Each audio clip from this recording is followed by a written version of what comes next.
ṣe Ọlọ́run Ísírẹ́lì ẹ̀rù rẹ ni mo bà o ẹ̀rù jẹ́jẹ̀jẹ̀ tó pa Fáráò lára bàbá mi ẹ̀rù tí ò ṣe é wò Ọlọ́run mi òṣùbà rẹ̀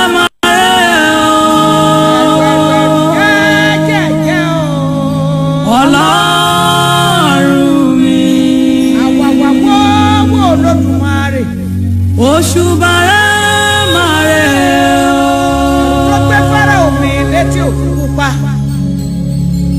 jìnnìjìnnì rẹ̀ bò ayé bàbá mi o ẹ̀rù jẹ́jẹ̀jẹ̀jẹ̀ o ó dẹ̀tẹ̀ bo Míríámù àràbàríbitì o àrìbìrà bàtà nítorí Mósè àrà tó sún ní ọ̀run bàbá tí ayé mi títí àrà wà àrà wò ó olówó àkùrẹ́ o omi mi tó milẹ̀ ayé kìjikìji ọ̀rọ̀gọ̀ jígọ̀ bàbá àwọn ẹrú àdáná bínú jó àdáná bínú jẹ ẹ̀kẹ́rì nínú iná tẹ̀ríba fún bàbá iná tó jó ìgbẹ́ tí ìgbẹ́ kò sì run kẹ̀kẹ́ iná tó gbé Èlíjà lọ sí ọ̀run ọwọ́.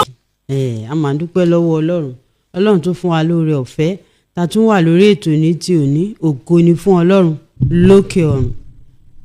Gẹ́gẹ́ bí ẹ ti mọ̀ wípé lórí ètò yìí a máa wo àwọn àkòrí tó bá dàbí pé ó rọ́ díẹ̀ a tún ti mú kan wá lónìí. Ẹ má lọ ibì kankan, ẹ dúró sí díẹ̀ ẹ̀rọ rédíò yín kí ẹ gbọ́ wa. Ó yẹ ká dàgbà sí nínú ẹ̀mí o. Orúkọ tèmi ni Florence Agunbíadé, rédíò wa 91.5 FM tí ó kalẹ̀ sí ìlú Kúnlé Adó Èkìtì. Ibẹ̀ náà ni a wà lọ́wọ́lọ́wọ́, live and direct náà ni ètò yìí. Ìyẹn náà ni pé bá a ṣe ń ṣe ló ń lọlé, ẹ wá lóore ọ̀fẹ́ láti pè padà bóyá ẹ ní ìbéèrè àbí nǹkan kan, ẹ rí pé ó dáa bẹ́ẹ̀ gan. Àwọn ìránṣẹ́ Ọlọ́run tí wọ́n wà lórí ètò ní ti òní, àwọn ni olùṣọ́ àgùntàn tó tún jẹ́ dókítà Dáre Olúwayẹmí láti ìjọ Deeper Life. Àwọn náà ló fẹ́ fi ọ̀rọ̀ Ọlọ́run yé wa. Bàbá ẹ máa káàbọ̀ sórí ètò. Ẹ ṣeun ma, ẹ kúrò lẹ́ o, a kú sinmi, a kú oṣù tuntun, a tù wà lára lórúkọ Jésù. Àmín. Ibo la fẹ́ wò gan lónìí? Ìwé Lúùkù orí 7 ẹsẹ̀ 33 sí ẹsẹ̀ 34. Ó nítorí Jòhánù bámtísì wá kò jẹ àkàrà bẹ́ẹ̀ ni kò sì mu ọtí wáìnì, ẹ̀yin sì wí pé ó lé ẹ̀mí èṣù. Ọmọ ènìyàn dé, ó ń jẹ ó sì ń mu, ẹ̀yin sì pé wò ọ̀jẹun àti ọ̀mùtí, ọ̀rẹ́ àwọn agbowóde àtàwọn ẹlẹ́ṣẹ̀. Kí ni Jésù mú ń bẹ̀ yẹn? Oúnjẹ ó mu, wọ́n wá ń pè ní ọ̀jẹun àti ọ̀mùtí. Ṣẹ́ẹ̀rí tá bá kà báyìí ó dàbí pé kò yéèyàn o, tó bá jẹ́ mi kò yé mi tó o. Ṣé Jésù mu tí ń bì í ni? Ìdí abájọ tá a fi pe bàbá wa láti ìjọ Deeper Life nìyẹn, wọ́n bá wa tàn mọ́lẹ̀ sí. Bàbá ẹ káàbọ̀ lẹ́ẹ̀kan sí. Àdúpẹ́ mà. Ẹ fi bẹ̀yẹn yé wa. Ẹ jẹ́ kí a gbàdúrà. Bàbá dúpẹ́ fún àǹfààní tí ẹ fún wa láti wà láyé, láti wà láàyè, láti rí oṣù tuntun. A dúpẹ́ fún ẹ̀bùn ọ̀rọ̀ yín. Mo gbàdúrà bá ṣe máa wọnú ọ̀rọ̀ náà, ẹ̀mí Ọlọ́run ẹ túmọ̀ rẹ̀ fún wa. Àmín. Ìyè àti ọgbọ́n àti ìbùkún tó ń bẹ́nu ọ̀rọ̀ ẹ jẹ́ kó jẹ́ tiwa. Àmín. A dúpẹ́ nítorí pé ẹ ti gbọ́ tiwa. Ẹ ṣé. Ní orúkọ Jésù ni a gbàdúrà. Àmín. Àmín. Ibi tá a kà yìí mo fẹ́ ká ka bí ẹsẹ̀ 2 ṣáájú. So a kà láti ẹsẹ̀ 29 dé ẹsẹ̀ 40. Olúwa sì wí pé, kí ni èmi ìbá fi àwọn ènìyàn ìran yìí wé? Kí ni wọ́n sì jọ? Wọ́n dàbí àwọn ọmọ kéékèèké wọ́n dàbí àwọn ọmọ kékeré tí ó jókòó ní ibi ọjà, tí wọ́n sì ń kọ sí ara wọn, tí wọ́n sì ń wí pé, àwa fọn fèrè fún yín, ẹ̀yin kò jó, àwa sì ṣọ̀fọ̀ fún yín, ẹ̀yin kò sọkún. Nítorí Jòhánù báptísì wá kò jẹ àkàrà, bẹ́ẹ̀ ni kò sì mu ọtí wáìnì, ẹ̀yin sì wí pé ó ní ẹ̀mí èṣù. ọmọ ènìyàn dé oúnjẹ ó sì ń mu, ẹ̀yin sì wí pé wò ó ọ̀jẹun àti ọ̀mùtí, ọ̀rẹ́ àwọn agbowó òde àti àwọn ẹlẹ́ṣẹ̀. Ṣùgbọ́n a dá ọgbọ́n láre láti ọ̀dọ̀ àwọn ọmọ rẹ̀ gbogbo wá.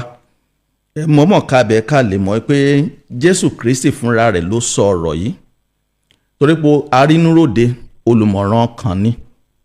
Ohun tá à ń rò nínú Ọlọ́run gbọ́ nígbà tí wọ́n bá sọ jáde. Ó ní kí la máa fi ìran yìí wé.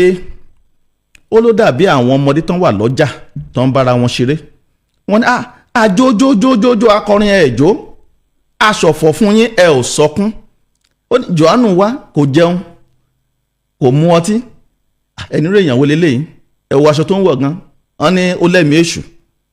Jésù Kristi dé ọmọ ènìyàn, ó wá ní àwòrán, ó darapọ̀ mọ́ wa, ó ń jẹun tá a jẹ, ó ń mu tá a mu. Wọ́n ní ẹ má mà dá lóhùn, wọ́n ní ọ̀jẹun ni àti ọ̀mùtí. Ẹbí tó parí ẹ̀ sí, ó ní ṣùgbọ́n a dá ọgbọ́n láre láti ọ̀dọ̀ àwọn ọmọ rẹ̀ gbogbo wá. So ó ń sọ nípa ọgbọ́n Ọlọ́run láti mú ènìyàn wá sọ́dọ̀ Ọlọ́run. Tẹ́ bá mọ ìtàn Mósè gbà tí Ọlọ́run fẹ́ bá àwọn ọmọ Ísírẹ́lì sọ̀rọ̀, wọ́n ní kán múra pé Ọlọ́run fi bá wọn sọ̀rọ̀. Ìgbà tọ́lọ́run máa sọ̀ka ìtàn gbọ́ ìrọ́kìkì tán rí àrá tó ń sọ ẹni tó iná tó ń jó, ẹ̀rù bà wọ́n. Wọ́n ní Mósè ìwọ lọ máa gbóhùn Ọlọ́run pé àwọn ò fẹ́ kú. So Mósè á gbọ́ á sọ fún wọn. Tọ́lọ́run bá wá ní ìwọ bó ṣe wá ní ìgbà ayé àtijọ́ àní gbọ́. Òun ló fi gbé àwọ̀ ènìyàn wọ̀, ló fi wá sáàrin wa, ó wọṣọ tá a wọ̀, ilé tá à ń gbé ló ń gbé, ilẹ̀ tá à rìn ló ń rìn, oúnjẹ tá à ń jẹ ló ń jẹ, omi tá à ń ló ń mu. Ó ní wọ́n ń pè òun ní ọ̀mùtí àti ọ̀jẹun. Ìdí ẹ̀ ni pé Jésù wá láti pe ẹlẹ́ṣẹ̀ wá sí ìrònúpìwàdà. Ẹni bá máa mẹ́lẹ́ṣẹ̀ wá sí ìrònúpìwàdà á lọ síbi tí ẹlẹ́ṣẹ̀ wà. Ló jẹ́ pé ó ń bá wọn péjọpọ̀, wọ́n á pè é, á ní wá ẹ wá bá mi jẹun lé, tó má dẹ̀ lọ jẹun, wọ́n á fún wọn lóúnjẹ. Bá a ṣe máa ń fáwọn yẹn wá ní ọtí ẹlẹ́rìndòdò, ọtí náà là ń pè é, ọtí ẹlẹ́rìndòdò àná fi ṣàlejò fún. So Jésù á lọ, wọ́n á fún lóúnjẹ. Ní ilẹ̀ Júù nígbà yẹn, àṣà wọn ni pé tán bá lálejò wọ́n máa ń fi ọtí wáìnì ṣe àlejò fún wọn. Now wáìnì póríṣiríṣi ní ayé tàwa lónìí náà, wáìnì póríṣiríṣi. Wọ́n ń fún pásítọ̀ ní wáìnì. Àwọn wáìnì kan wà tán fún ìránṣẹ́ ọlọ́mọ ní alcohol, wọ́n á ní bí i 10%, wọ́n fún pásítọ̀ nírú yẹn. Abájẹ́ ajé oúnjẹ alẹ́ Olúwa, èso àjàrà bíi wáìnì náà ni a máa ń lò. So ọtí tó ń sọ níbí kì í ṣe ọtí fìdígbògi, kì í ṣe àwọn ọtí tó ń jẹ́ kéèyàn sọ iye ẹ̀nù, kì í ṣe ọtí tó múyàn ta gọ́ọ̀gọ́. Ọtí tí wọ́n máa ń fúnyàn bíi èso àjàrà, oje èso tó ń fi ń ṣe àlejò fáwọn èèyàn náà ń sọ níbí. Torí pé ẹni tó bá pe Jésù ń bá wọn lọ, tó bá dẹ̀ lọ síbẹ̀ á jẹun, á wàásù fún wọn, náà fi ń sọ pé irú èèyàn wò lélẹ̀, ó ń jẹun, ó ń mu, wọ́n dẹ̀ rò pé kì í ṣe ènìyàn Ọlọ́run. Tẹ́ bá wọnú ìwé Kọ́ríńtì kínní orí 9 ẹsẹ̀ 9, Kọ́ríńtì kínní orí 9 ẹsẹ̀ 9, bí ó sọ pé oúnjẹ kò mú wa súnmọ́ Ọlọ́run, kì í ṣe ìgbà tá a bá jẹ la súnmọ́ Ọlọ́run jù, àbí ìgbà tá a bá jẹ la burú jù. Nínú ìwé Róòmù orí 14 ẹsẹ̀ 17, Romans 14:17, ó ní ìjọba Ọlọ́run kì í ṣe jíjẹ àti mímu, bí kò ṣe òdodo, àlàáfíà àti ayọ̀ nínú ẹ̀mí mímọ́. So èèyàn jẹ́ èèyàn Ọlọ́run kò ní ṣe pẹ̀lú oúnjẹ tó ń jẹ, àbomi tó mu, àbí àwẹ̀ tó ń gbà. Ó ní ṣe pẹ̀lú òdodo, ó ní ṣe pẹ̀lú ìwà mímọ́, ó ní ṣe pẹ̀lú ayọ̀, pẹ̀lú àlàáfíà pẹ̀lú Ọlọ́run àti ènìyàn. Nínú ìwé Lúùkù orí 11 ẹsẹ̀ 22, Luke 11:28, ó sọ níbẹ̀ bákan náà pé gẹ́gẹ́ bí ọmọ Ọlọ́run, ó ní àwọn tó já lábùkún fún ni àwọn tó ń gbọ́ ọ̀rọ̀ Ọlọ́run tó sì ń ṣe wọ́n. Níbi Jésù ń bá àwọn ènìyàn sọ̀rọ̀, obìnrin kan wá kígbe, ó ní ìbùkún ni fún ọmú tó mú, torí ó gbọ́ ọgbọ́n tó mi bá sọ̀rọ̀. Jésù ní ká kúkú wípé ìbùkún ni fún àwọn tó gbọ́ ọ̀rọ̀ Ọlọ́run tí ó sì ṣe wọ́n. Ìbùkún ni fún àwọn tó gbọ́ ọ̀rọ̀ Ọlọ́run tí ó sì ṣe wọ́n. Ní Luke orí 19 ẹsẹ̀ 10, níbi ni Ọlọ́run ti bá Zákéù pàdé. Ó ní lónìí ni ìgbàlà wọlé rẹ. Ó wá sọ níbẹ̀, ó ń torí pé ọmọ ènìyàn wá láti wá àwọn tó nù àti láti gbà wọ́n là. So ìdí ẹ̀ tí Jésù fi ń bá wa jẹun, tó ń bá wa mu, ni kó lè fà á mọ́ra ká lè gbọ́ ọ̀rọ̀ rẹ̀, ká lè dẹni ìgbàlà. ìkànnà àwọn ọmọ èèyàn ń pè ní Matthew agbowóde ni. Jésù pé ó ní kó tẹ̀lé òun, ó dẹ̀ bẹ̀rẹ̀ sí tẹ̀lé. lẹ́yìn tó tẹ̀lé Jésù ó ṣe àsè ńlá fún Jésù. àwọn agbowóde ń rọ́ lọ sílé ẹ̀, wọ́n jẹ wọ́n mú. Jésù wá fi àǹfààní láti bá wọn sọ̀rọ̀. so nírú ìgbà yẹn ọ̀pọ̀lọpọ̀ máa ń pe Jésù wá sílé láti ṣe àsè fún, kán bá lè gbọ́ ọ̀rọ̀ rẹ̀, kán bá lè ríṣẹ́ ìyanu gbà. so Jésù fúnra ẹ̀ ló sọ ọ̀rọ̀ yìí pé àwọn ènìyàn sọ wípé wò ọ̀jẹun àti ọ̀mùtí, ṣùgbọ́n ó ní a dá ọgbọ́n láre láti ọ̀dọ̀ àwọn ọmọ rẹ̀ wá. ọgbọ́n tó lóun bí tó fi ń bá àwọn ènìyàn pàdé, tó fi ń gbà ọkàn wọn là, òun la fi dẹni ìgbàlà. so a dá ọgbọ́n Jésù láre pé ó ń bá wa jẹ, ó ń bá wa mú, òun la fi dẹni ìgbàlà. ẹ ṣeun. Jésù jẹ́ wọ́n mú un bẹ̀ yẹn, ó túmọ̀ sí pé kì í ṣe ọtí tó ń pààyàn o. bẹ́ẹ̀ kọ́. bíi kó kàn bá ẹlẹ́ṣẹ̀ jẹun, kó bá wọn mu, kó ráyè bá wọn sọ̀rọ̀ Ọlọ́run, bẹ́ẹ̀ ni mà. kó ṣe àwọn nǹkan tí Jésù ṣe ń bẹ̀ yẹn ni. ìgbà tí èmi náà kà máa wò àbí Jésù tún wá ń mutí o, kó má di pé àwa ń ṣòdodo àṣelékè làwọn kì í ṣe é mu lásìkò yìí. kì í ṣe bẹ́ẹ̀ mà. ẹ ṣeun. àwọn ìránṣẹ́ Ọlọ́run olùṣọ́ àgùntàn dókítà Dáre Olúwayẹmí láti ìjọ Deeper Life, àwọn náà ni wọ́n ti wá sí orí ètò ní ti òní tán kíyèsí ìwé Lúùkù orí 7 ẹsẹ̀ 30 sí ẹsẹ̀ 30 Jésù wá, ó jẹ, ó mu. nǹkan tá à ń wò nìyẹn o. ó má di pé èèyàn wá ti paṣẹ ẹsẹ̀ yẹn ó di ọ̀mùtí. ó dá àmọ́ ohun tí a fẹ́ béèrè lórí ètò yìí. ẹ jẹ́ á kọjá lọ sódì kejì náà, mò ń padà bọ̀.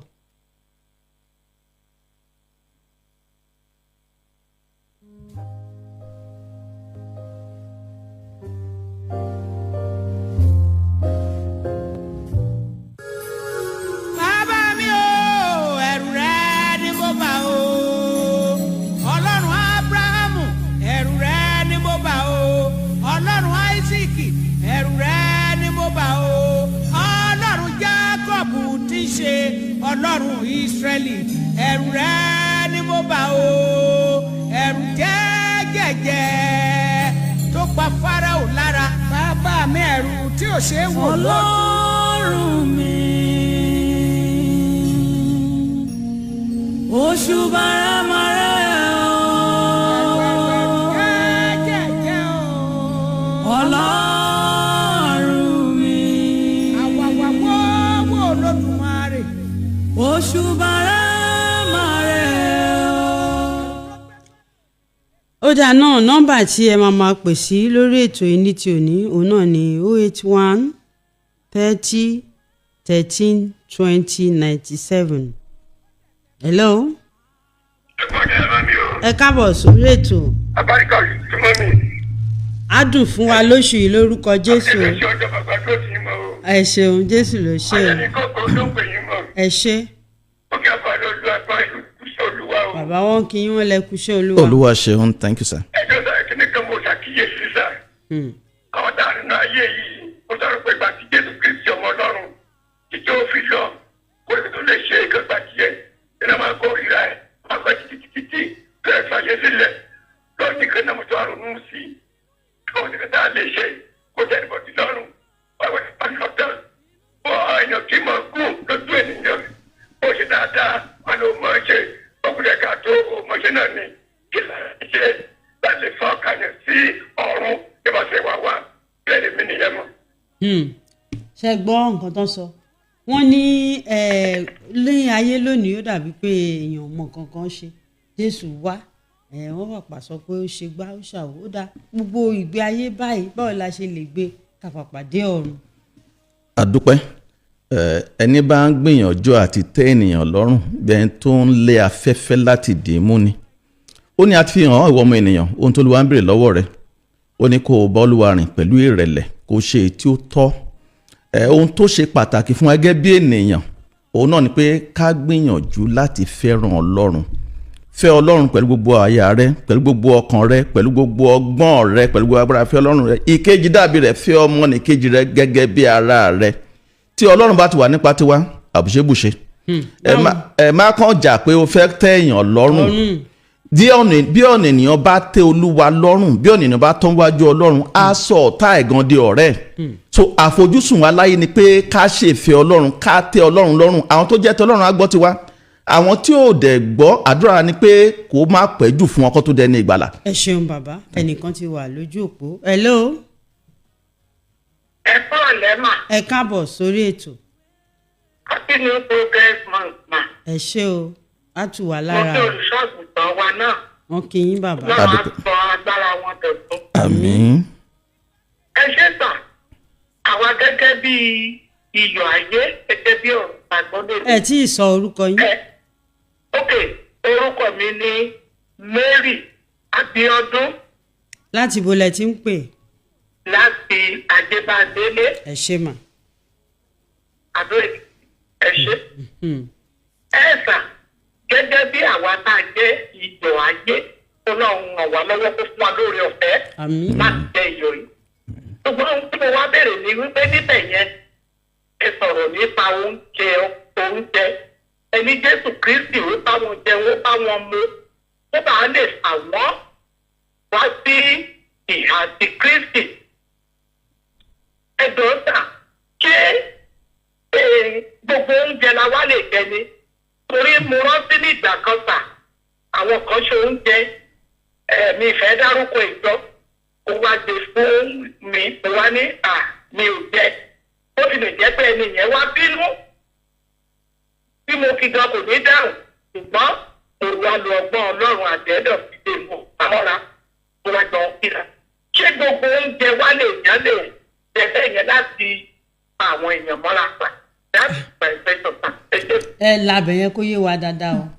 nǹkan tí mo béèrè ní pé dáàdì wá sọ̀rọ̀ nípa oúnjẹ. a ti gbọ́ ìbéèrè yín pé kí bàbá kó bá wa labẹ̀ kó lè yé wa ṣé ká máa jẹun kiri lónìí torí pé a fẹ́ káwọn èèyàn wá sọ́dọ̀ Jésù. àdúpẹ́ ma àwọn olóyìnbó máa ń sọ ní one man's meat and that man's poison pé ohun tó jẹ́ oúnjẹ fún ẹnìkan májèlé ló jẹ́ fún ẹlòmíràn ṣẹ́ni ohun mẹ́ta ló ṣe pàtàkì láyé ìkíní mọ Ọlọ́run ìkejì mọ ara rẹ ìkẹta mọ ọ̀tá rẹ mímọ Ọlọ́run mọ ohun tọ́lọ́run béèrè kò dẹ̀ rẹ̀ pé ó ṣe ìkejì mọ ara rẹ ohun tí mo lè gbà ìwọ lè má gbà so dára ẹ mọ̀ pé tó bá jẹ́ kínní ó lè dánú ẹrú ó lè ṣe é léṣe tó bá máa ṣe é léṣe ọgbọ́n ni wàá fi ṣe bẹ́ẹ̀ tó mẹ́bùn wá fún ẹ ẹgbọ́n jẹ wá ẹ má jẹ́ ká dójú tì ẹ lè gbà lọ́wọ́ ẹ ṣe àdúpẹ́ God bless you kò bá ẹ lára mu kì í ṣe pé májèlé wà ń bẹ̀ kì í ṣe pé ẹ̀mí Ọlọ́run kò má jẹ́ ó lè fẹ́ lómi kó jẹ́ ó lè níyànjú àbí máa díjú àbí kankan ó lè fẹ́ lómi kó jẹ́ bẹ́ẹ̀ má jẹ́ kẹ́ni ẹ rí bẹ́ẹ̀ pé o kórìíra ọ̀hún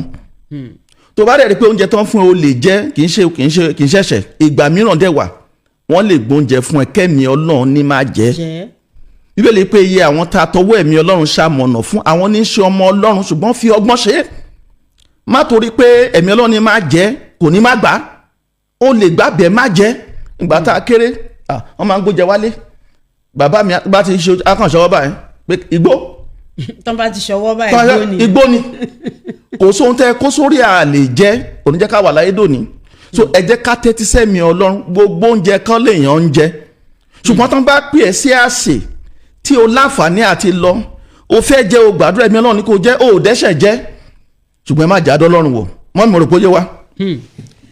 wọ́n ti gbọ́ bẹ́ẹ̀ yẹn àbí ẹ̀rí bẹ́ẹ̀ ṣe ṣàlàyé ẹ̀ tí ó sì yé wa torí ó yé mi o. hello. Ada fún yín o. àmín. Àtọ̀lẹ́ kúṣẹ́ o. ẹ ṣeun. Kúṣẹ́ ìlú Adára fún yín o. àmín. Michael ló ń sọ láti ìyàn Èkìtì. ẹ ṣé. Nípa ti jíjẹ àti mímu tí wọ́n ní Jésù oníwèrè ọ̀tá àti kópa nínú ayé ìgbà tó ń wà láyé. Ṣé mọ̀ pé téèyàn bá fẹ́ wàásù fún ẹlẹ́ṣẹ̀ kìí ṣe nǹkan tó ń ṣe lásìkò náà ní àbí wàásù. Láti lọ sí sàn tó wà ní Bíbélì fún ara Ọlọ́run láwá túmọ̀ gbogbo ìbéèrè ní agbogbo wàásù yẹn nínú ọkàn onítọ̀hún. Fún àpẹẹrẹ nípa ti mímu tó lọ sí Jésù kì í ṣe amúṣí ọtí tí wọ́n dẹ̀ mú gbà náà kì í ṣe ọtí àmupara gẹ́gẹ́ bí bàbá ṣe. bẹ́ẹ̀ni àwọn ọtí olómi ọsàn. nígbà yẹn àwọn oríṣiríṣi èdè náà fi ń pe nǹkan nígbà náà orúkọ tí wọ́n ń pe ọtí yẹn nígbà yẹn nìyẹn ọtí yẹn kọ́ ti wá àwọn ayé ìsìn lọ́wọ́ sí ìṣẹ̀ pé ọ̀yẹ́ni ti ọtí tọ́ba ti di orúkọ láńgbèjì ọtí pé ó ti wá jẹ́ alcohol. no sẹ́mọ̀ chemistry báyìí ó ní èdè títí wọn físíìsì ní èdè tiwọn máàsì gbogbo àwọn nǹkan báyẹn biology ó ní èdè tí wọ́n máa ń pè ó ní language tí wọ́n máa ń lò láti pè nǹkan tí wọ́n bá rí gẹ́gẹ́ bí náà ló ṣẹlẹ̀ ní lásìkò náà kì í ṣe ọtí àmukò ń ṣe ọtí nígbà tó ti lọ́wọ́ lórí ìjà gbélébú ó jẹ́ ká mọ̀ pé ọtí mímu kò dá láti mu wọ́n gbé ọtí kíkan nígbà tó ń gbẹ́ wọ́n gbé mu ó gbóòórùn ẹ̀ lásán gan ó ní ọ̀kan kó wájú ẹ̀. So àwọn that is a good example àwọn èèyàn tó bá ń tẹ̀lé Jésù Kristi gẹ́gẹ́ bí ọmọ Ọlọ́run kì í ṣe ọtí àmupara tí ẹgbẹ́ náà máa yíra àwọn èèyàn wá ń tì bẹ̀ pé ṣe bí ọtí tó àwọn tí tó sọ di wáìnì nígbà tí wedding kínà pé ṣe bá àwọn èèyàn ń yíra bó ṣe yí wọn mọ́ wọ́n ṣe ń kì í ṣe ẹ̀yìn wọ́n ṣe ń tìmọ̀ tí wọ́n nìyẹn. So àwọn ọmọ táwọn tẹ̀lé Jésù Kristi láti bí ọ̀run pé ń ṣe ọtí líle o kì í ṣe ọtí àmupara táwọn máa ṣe táwọn máa mi sílẹ̀. Ẹ ṣeun abẹ́ẹ̀rí nǹkan tó ń sọ ńbẹ̀ yẹn wọ́n ní àwa ọmọ tá à ń tẹ̀lé Jésù Kristi láti dé ọ̀run wọ́n ti fi máàkì kan sí pé kì í ṣọtí líle o Jésù mú ń bẹ̀ yẹn kì í ṣe ọtí líle bí kò ṣe ọtí olómi ọsàn. Ẹ ṣeun. Hello ẹ káàbọ̀ sórí ètò. ẹ kọ́ ọ̀rẹ́ mo kí àwọn dájú wa ń bẹ̀. ẹ ṣeun adúpẹ́ sà. inú mi dùn gidi torí wọ́n ṣe kọ́kọ́ bẹ̀rẹ̀ ọ̀rọ̀ yẹn wọ́n introduce Jésù gẹ́gẹ́ bí Ọlọ́run inú mi dùn ìtàn torí láti mú gbìyànjú láti pè wọlé láti mú èròǹgbà mi. ẹ tí ì sọ orúkọ yín o àti ibi tẹ́ ti ń pè. àti kìgbìṣẹ́ mo ti ń pè so dáàdi ìrè ni iná pè mí so ọmọ which king to wọlé bọ̀ mi ò rí ọjọ́ àti ìrè bọ̀ dáàdi báyìí tí wọ́n á fàlà fọ́ níbẹ̀ Jésù Ọlọ́run ni ẹlẹ́dàá ni ṣùgbọ́n tó rí iṣẹ́ ìgbàlà ló jẹ́ kó di ènìyàn kò sí Ọlọ́run kan lẹ́yìn Jésù ìkan bàbá ọmọ ẹ̀mí ìkan ni wọ́n ẹnìkan náà ni ṣáájú Ọlọ́run kò sí lẹ́yìn ẹ̀ kò sí ìkan Ọlọ́run òun náà ló wá sáyé ló di ènìyàn tó rí iṣẹ́ ìgbàlà. Ẹ ṣeun wọ́n tún bá a tàn mọ́lẹ̀ sí nǹkan tá a kíyèsí ní jàǹdógún ni o kì í ṣe ìjẹ́jọ́ àlè wá sórí ètò ẹ̀ torí àwọn ìdí kan. Ẹ ṣeun nọ́mbà tí ẹ máa pè sí 081 30 13 20 97 òun náà ni nọ́mbà tí ẹ máa pè sí lórí ètò yìí. Ohun tá a sì ń kíyèsí lónìí náà ni pé Jésù ó jẹ ó mu. Kí ni Jésù wá jẹ kí ló mu o? Àwọn kan rò pé bóyá ọtí bọ́ọ̀lù gini ṣùgbọ́n àwa ń tàn mọ́lẹ̀ sí ní ti òní pé ọtí bọ́ọ̀lù gi kọ́ o bí kò ṣe olómi ọsàn bíi Fanta bíi Coke. Hello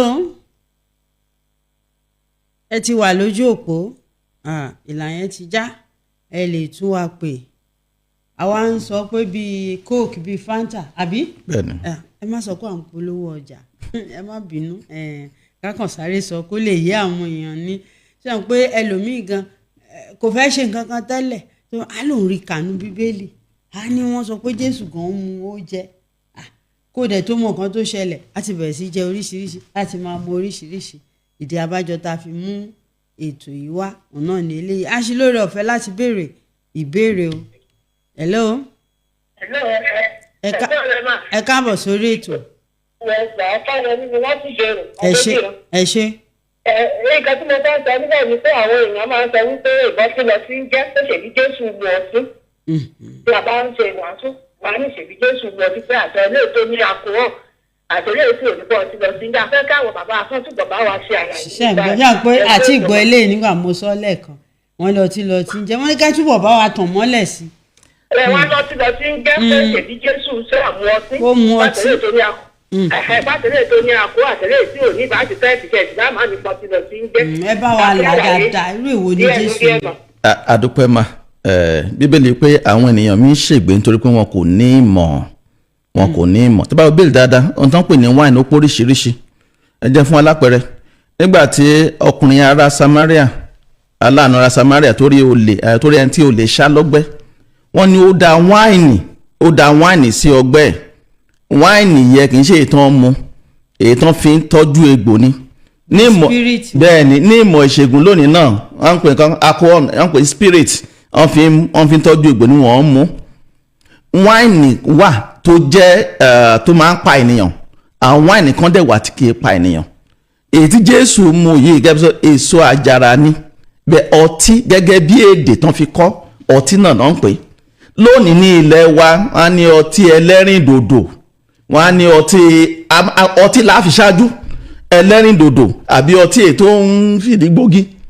ìwọ ni wàá sọ pé ẹjọ́ ẹ̀kan fún mi ní ẹlẹ́rìndòdò, mi ìfẹ́ ti apá bíi. so ohun tá a kà ń bí ṣe Jésù kì í takò ọ̀rọ̀ Ọlọ́run nínú ìwé Òwe orí 29 ẹsẹ̀ 6, Òwe 31:6 ó ní ẹ fi ọtí líle fún àwọn tí ó ṣetán láti parun àti wáìnì fún àwọn tí ọkàn wọn wúwo. wáìnì tán sọ níbẹ̀ yẹ wọ́n á ní mu ọtí kó pa ìrònú rẹ́, àwọn ọtí tó máa ń múyàn sọ iye nù. so ẹni tó bá ṣetán àti parun àwọn náà fún ní ọtí líle, àwọn náà fún ní irú wáìnì tá a jẹ́ kẹ́ni ẹ sọ iye ẹ̀ nù, á sùn lọ ṣùgbọ́n tó bá jí á bá ṣòro ẹ̀ ń bẹ̀. so èyí tá a kà lónìí àti Jésù tó sọ mí di ọtí wáìnì kì í ṣe ọtí ìfìdígbòge, wáìnì ẹlẹ́rìndòdò, èso àjàrà tó ń fún ara lókun ní ẹ ṣeun ma. ẹ ṣeun. wọ́n ní eléyìí tí à ń sọ lónìí kì í ṣe eléyìí tó ń fìdí gbògi o, pé èso àjàrà tó ń fún ara lókun ni. mo lè rò pé a ti gbọ́ ẹ ṣe mọ̀ pé èèyàn bá tiẹ̀ ń fi náà sẹ́nu bó bá fi wàásù àwọn ọmọ ọ̀run àpáàdé wọn wà ní ṣaláìlọ, torí ẹlòmíì eléyìí tó ṣàfẹ́ ṣe yẹn kò ní fẹ́ kán yí padà nínú ọkàn. ẹja sáré gba ìpè kan yìí. hello. ẹ ṣe ọmọ ẹni mo tún pè padà láti ìlú Ìjẹ̀. ẹ ṣe. ẹgbẹ́ àwọn fẹ́ sáré bèrè Jésù sọ̀rọ̀ níbi kan, ó ní ohun tó ń ti ẹnu wọlé kò sọ ní di àìmọ́. ló làwọn èèyàn dẹ̀ fi mú ọtí, ẹ jẹ́ wọn ṣàlàyé yẹn. ẹ ṣeun sà. ní ṣókí torí ọ̀rọ̀ Jésù òótọ́ ni. ohun tó ń gbẹnu wọlé kò sọ ní di àìmọ́ torí pé àáyàmọ̀gbẹ́ àátọ̀mọ́tọ̀, ṣùgbọ́n ohun tó ń gbẹnu wọlé lè pa ènìyàn. wọ́n ní ọ̀nà fún ọ̀nà ọ̀run. ìwọ̀nba díẹ̀ táwọn onímọ̀ ìṣègùn mọ̀, ọ̀pọ̀lọpọ̀ ní ẹ̀dọ̀ wọn ti bàjẹ́ lórí ìmúkúmu. ó lè má sọ di aláìmọ́ ṣùgbọ́n kò ní jẹ́ kó tọ́jọ́. ẹ ń bá fẹ́ délé tó bá fẹ́ wo Ọlọ́run, ọtí líle kì í ṣe fún ọmọ Ọlọ́run. ó máa ń ba àgọ́ ara tó jẹ́ tẹ́ḿpìlì Ọlọ́run máa ń bà á jẹ́, kì í jẹ́ kéèyàn wúlò, ó ń jẹ́ kéèyàn ṣìṣekúṣe. so ọmọ Ọlọ́run gbọ́dọ̀ ta kété sí ọtí líle, kì í ṣe fún ọmọ Ọlọ́run. ibi tí mo kà lẹ́ẹ̀kan Òwe orí 29 ẹsẹ̀ 6 ó ní ẹ fi ọtí líle fún àwọn tó ṣetán láti parun àti ọtí wáìnì fún àwọn tí ọkàn wọn wúwo. mo gbàdúrà ẹ̀mí Ọlọ́run á ràn wá lọ́wọ́, á tọpa ìnà tá a jẹ́ ká délé, ká wúlò fọ́lọ́run, ká wúlò fúnra wa, ká wúlò fún àjọ ènìyàn. ẹ ṣeun lórí ètò wa ní ti òní. gbogbo ẹ̀yin tí ẹ pè Jídé Akínyẹmí kò fúnyàn ní káàdì mọ́ òkú, má dàbí pé àbí ó sì ń fúnyàn tá a sọ ni. ibi tí a ó bá mọ lórí ètò yìí ní ti òní òun ni eléyìí. ìránṣẹ́ Ọlọ́run olùṣọ́ àgùntàn dókítà Dáre Olúwayẹmí àwọn ló wà lórí ètò lónìí láti ìjọ Deeper Life. a sì ti kíyèsí Jésù jẹjú ó dẹ̀ mú. mo lérò pé ibẹ̀ yẹn ti yé wa dáadáa. títí di ọjọ́ mẹ́jọ tá a tún máa pàdé lórí àkọ́tún ètò yìí. èmi ọ̀rẹ́ yín Florence Agunbíadé ló ń kí n pé ìpàdé wa bí oyin. ọtí ẹlẹ́rìndòdò ni Jésù mú o, kò mú eléyìí tí èèyàn fi ń fìdí gbòdì. Ọlọ́run Jákọ́bù tí ṣe Ọlọ́run Ísírẹ́lì, ẹ̀rù rẹ̀ ni mo bá o.